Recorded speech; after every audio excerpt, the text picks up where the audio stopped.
Akane steps onto the stage and breaks every rule her mentors taught her. Not recklessly, deliberately. She's been studying Rakugo's traditions for years, absorbing centuries of storytelling wisdom, and now she's weaponizing that knowledge to shatter expectations. The performance isn't just good, it's revolutionary. The kind of storytelling that makes the audience forget they're watching someone perform and start believing they're witnessing something being born in real time. Her rivals feel it immediately. That sick twist in the stomach when you realize someone just leaped past you. That they're playing a different game now while you're still figuring out the rules of the old one. Issho, the rival who's been neck and neck with Akane for volumes, watches from the wings with an expression that's half admiration, half devastation. Because this isn't incremental improvement, this is transformation. Akane found a way to honor Rakugo's soul while dragging it into territory the old masters never imagined. And the fallout is immediate. Praise from some, suspicion from others. Her mentor, the person who's guided her from the beginning, offers cryptic advice that sounds like support but feels like a warning. Like maybe Akane just crossed a line she didn't know existed, and now the consequences are coming whether she's ready or not. Volume 14 doesn't just advance Akane's journey, it reframes the entire series around a single question. Can you revolutionize a tradition without destroying what made it worth preserving in the first place? But that's just the start. Here's how it all unravels. Rakugo is Japanese comedic storytelling performed solo, where one person becomes an entire cast through voice, gesture, and timing. It's centuries old, built on traditions that demand respect and mastery before innovation. Akane-banashi has always been about that tension. Akane loves Rakugo deeply, but she can't just replicate what came before. She needs to make it hers, to prove that tradition can evolve without losing its essence. Volume 14 is where that philosophy gets tested under fire. The high-stakes contest she enters isn't just about winning, it's about legitimacy. Can a young performer who's willing to experiment earn respect from an art form that venerates the past? Her new storytelling style blends classical Rakugo structure with unexpected modern sensibilities. She's not abandoning the craft, she's reinterpreting it, finding spaces within the tradition where innovation fits naturally. The judges and audience are split. Some see brilliance, the future of Rakugo unfolding before them. Others see arrogance, a young performer who doesn't understand that some boundaries exist for good reasons. That split is everything. Akane can't please everyone, and Volume 14 forces her to accept that revolutionary work will always alienate someone. Issho represents the alternative path. He's talented, disciplined, committed to mastering Rakugo through traditional methods before even considering innovation. His rivalry with Akane has been respectful, almost collaborative, two performers pushing each other to improve. But Volume 14 changes that dynamic. When Akane unveils her new approach and the crowd reacts with awe, Issho realizes the gap between them isn't about skill anymore. It's about philosophy. He's been trying to become the best traditional performer. Akane's redefining what performance can be. That's not a gap you close through practice. That's a fundamental difference in how they see the art form, and it's about to ignite conflict that goes beyond friendly competition. The mentor's cryptic advice hits hardest because it comes with an undertone of resignation. This person, who's been Akane's anchor, who taught her everything foundational about Rakugo, is watching her students surpass not just their technical skill, but their willingness to push boundaries. There's pride in that, but there's also fear. Fear that Akane's boldness will cost her opportunities. That the Rakugo world isn't ready for what she's offering. That innovation gets punished more often than rewarded.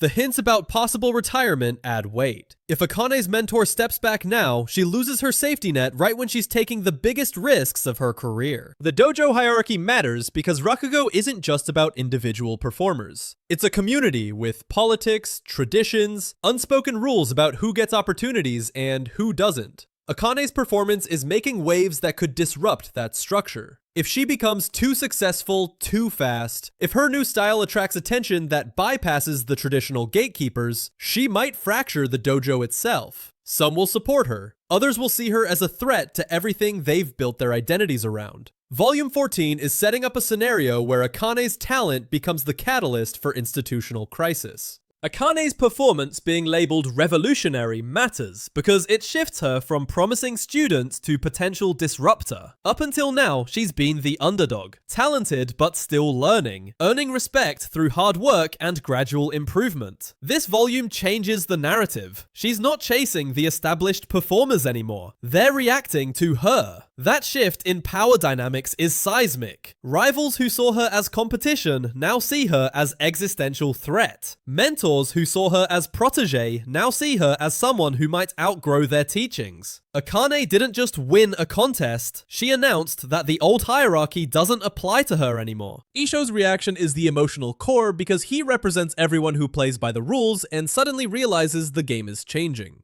He's done everything right. Studied, practiced, respected tradition, earned his place through merit. And then Akane shows up and proves that doing everything right might not be enough if someone else is willing to rewrite the playbook. That's not Issho's failure. That's the tragedy of being excellent in a moment when excellence gets redefined.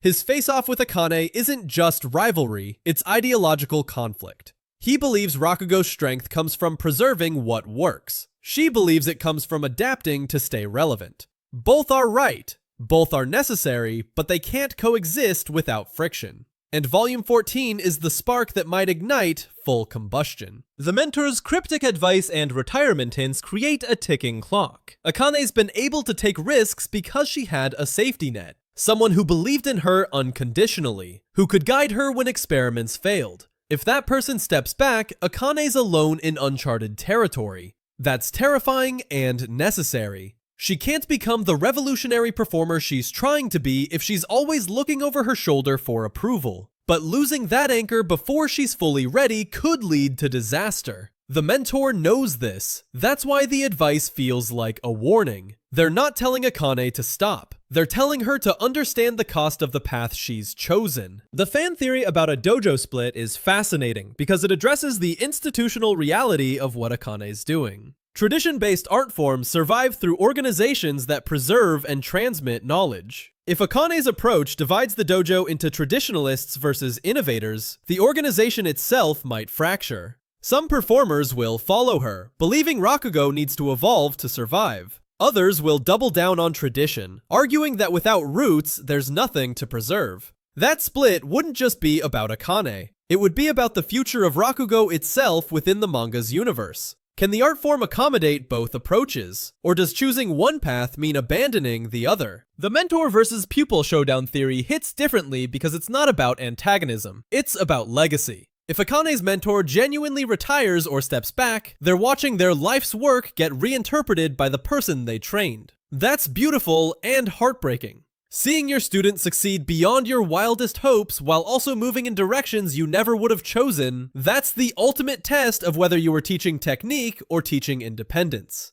If a confrontation happens, it won't be because the mentor wants to stop Akane. It'll be because they need to know if what they taught her is still recognizable in what she's become. The broader series theme about ambition versus legacy takes center stage here. Akane's ambition is to become the greatest Rakugo performer of her generation, maybe of any generation. But legacy is about what you leave behind, about whether the tradition survives your innovations or gets buried by them. Volume 14 is forcing Akane to confront that tension directly. She can be revolutionary, but if her revolution makes Rakugo inaccessible or destroys the community that sustains it, did she save the art form or kill it? That's the question haunting every page, and it's why this volume matters beyond just being another step in her journey. If Akane really does trigger a dojo split, if her next performance pushes the traditionalists to openly oppose her while her supporters rally behind her vision of Rakugo's future, then the series stops being about one girl's rise to greatness and becomes about whether art forms can survive the clash between preservation and evolution, and whether the people caught in that clash can survive each other.